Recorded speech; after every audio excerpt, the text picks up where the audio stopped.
પર રથયાત્રામાં બેકાબૂ થયા પછી હાથીને પ્રતાડિત કરવાનો વિડીયો વાયરલ થઈ રહ્યો છે। વિડીયો વાયરલ થતા જ ભક્તોમાં મહાવત સામે નારાજગી જોવા મળી રહી છે। જગન્નાથજી મંદિર આવતા ભક્તોમાં ભારે રોષ જોવા મળી રહ્યો છે।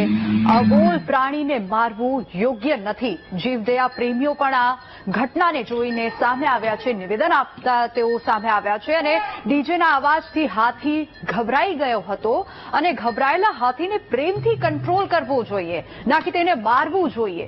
ગજરાજ ગણેશજીનું પ્રતીક છે, મારવું યોગ્ય નથી અને ભક્તો પણ આ કૃત્યને જોઈને આક્રોશિત બન્યા છે। યાત્રામાં તેનો ઉપયોગ કરીને પછી મારવો તે અયોગ્ય છે। ગજરાજનું સંચાલન કરનાર મહંતે પણ વિડીયોને વખોડ્યો છે। ધર્મગુરુ જ્યોતિર્નાથ મહારાજે પણ વિડીયોની આકરી નિંદા કરી છે। અબોલા પ્રાણીઓ પ્રેમથી વશમાં આવે છે, પ્રેમથી વશ થાય છે। પ્રાણીઓ પર અત્યાચાર ન કરવો જોઈએ।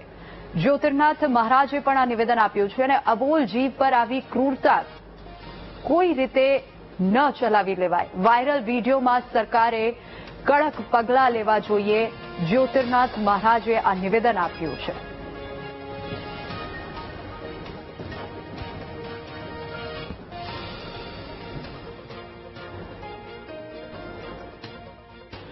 હાથી પર ક્રૂરતા વરસાવવામાં આવે, ખરેખર આ યોગ્ય નથી। તમે જ્યારે હાથીને લઈને નીકળો છો ત્યારે એની પર ક્રૂરતા કેટલી વર્તાવી છે, કારણ કે સતત પાછળ ડીજેના અવાજ અને સિસોટી ને બધું થતું હતું, તો તમારે એ પ્રમાણે ડીજેથી ડિસ્ટન્સ રાખીને ચાલવું જોઈતું હતું પહેલા તો। બીજી વસ્તુ કે પ્રાણી પ્રેમથી વશ થાય, તમે તો વર્ષોથી એને રાખો છો। આ રીતની ટ્રીટમેન્ટ ન હોય કોઈ દિવસ। સરકારે જીવદયાવાળાએ બધાએ જ એની પર એક્શન લેવા જોઈએ અને ક્યાંય પણ માફ ન કરવો જોઈએ। બાંધીને શું મારો છો, છૂટો કરીને મારી જો, ખબર પડે શું થાય। હાથે કરીને હાથીને ઉશ્કેરવાની વાતો છે। દરેકની જીવનની પોતાની પ્રણાલી છે, સૃષ્ટિનો એક ભાગ છે। આવી બર્બરતા, આવી ક્રૂરતા ક્યાંય ચલાવી ન લેવી જોઈએ। સૌપ્રથમ તો અમને પણ કાલે વિડીયો પ્રાપ્ત થયું છે। બધા જે ગવર્મેન્ટના જે વાઇલ્ડથી સંબંધિત અધિકારીઓ અમારા સંપર્કમાં છે અને જે 3 હાથીનું જે વિષય જે તમે કહો છો એ વિષય આખું જુદું છે। કે 3 હાથીઓ રથયાત્રા દરમિયાન એમાં જે એક નર હાથીનું જે વિષય હતું એ હાથી કોઈ ઉશ્કેરાયો નહોતો। સૌપ્રથમ તો કોઈ એવી રીતની એણે કોઈ વ્યક્તિને ઈજા થાય કે કોઈ વ્યક્તિને વાગે કે કોઈ ગુસ્સે નહોતો થયો।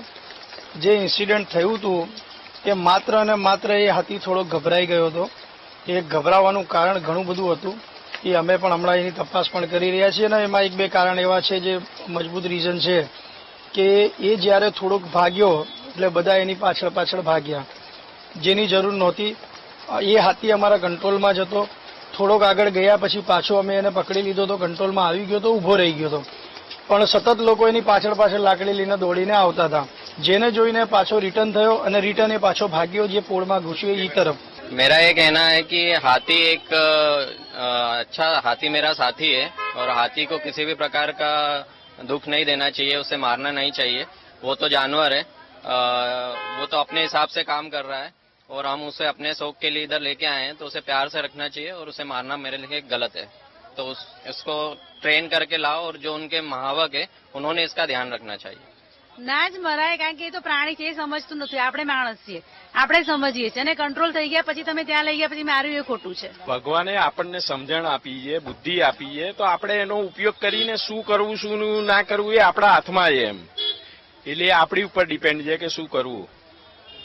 કેટલું યોગ્ય આ વિડીયો જોઈને તમને શું લાગે છે, મારવું કેટલું યોગ્ય? હવે યોગ્ય આ વિડીયો ફેક છે કે સાચો છે કે ફેક છે એ પણ આપણને ખબર નથી એમ। આપણે સૌએ વિચારવું જોઈએ કે આ એક જનાવર છે, અબોલ પ્રાણી છે, તો એના માટે તો ડેફિનેટલી એક સાંત્વના અને આપણે એને એટલું જ રિસ્પેક્ટ કરવું જોઈએ। આપણો ભલો ફેસ્ટિવલ હોય કે કંઈ પણ વસ્તુ હોય, but we have to respect the animals, we have to respect the nature. ખોટી વાત છે એ તો આપણે બધા જાણીએ છીએ કે એ તો પબ્લિકના લીધે થોડું ઉશ્કેરાઈ ગયું હતું। બિચારાને એને બી થોડું સ્પેસ આપવો પડે, શાંત રાખવો પડે। ના, બિલકુલ યોગ્ય ના કહેવાય, કારણ કે આપણે એક એમની તો પૂજા કરીએ છીએ, ગણપતિનું સ્વરૂપ આપણે એને માનીએ છીએ, તો પછી શા માટે આપણે એવું કરવું જોઈએ? એ ખોટું છે।